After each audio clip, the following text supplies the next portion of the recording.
Voilà deux choses qui sont marfou, surtout fi zamanina hada. Restituer les dépôts. La deuxième chose qui est levée aujourd'hui contre rarement, c'est de juger avec équité. Et les dépôts rentrent dans beaucoup de choses. Certains vont penser que c'est te donner de l'argent, tu vas garder là. C'est pas seulement ça. Ça rentre dans tous les avoirs. Dans le travail que tu fais. Au niveau aussi des écoles. Vous prenez les enfants des gens et vous ne les enseignez pas.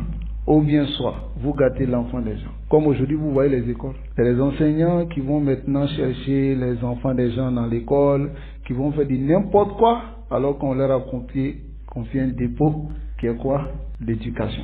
Ils trahissent cela. Dans d'autres endroits, c'est la même chose. Le respect du dépôt concernant les imams, par exemple, c'est de guider les gens vers ce qu'il y a de bien pour eux, mais pas ce qu'ils veulent. C'est pas ce que les fidèles veulent, mais c'est ce qui est bien pour eux, les anaka imam. Parce que tu es un imam. Et tu dois leur dire ce qui est bien pour eux, même si ce remède, c'est-à-dire même si ce comprimé, ce médicament ne va pas le plaire. Tu lui dis, parce que ceux-là sont un dépôt des fidèles. Tu dois leur dire la vérité. Même s'ils vont couper tout, tu leur dis la vérité. Tu les guides. بالحكمة والموعظة الحسنة. Mais où est ce dépôt là? ضيعوا هذا. من علامات الساعة. Ça fait partie des signes de la fin des temps. Tu trouveras un imam qui préfère préserver son honneur que la guidance des gens. Il y en a beaucoup ou il y en a pas. Hein? Il préfère se couvrir. On dit tu as fait erreur. Il dit non, c'est des jaloux alors qu'il a fait erreur. Mais il préfère préserver son honneur que la guidance des gens. Qu'Allah nous préserve. Et qu'Allah nous guide sans fin sur le droit chemin. Et juger maintenant. La deuxième chose qui est levée aujourd'hui contre rarement, c'est de juger avec équité entre les gens.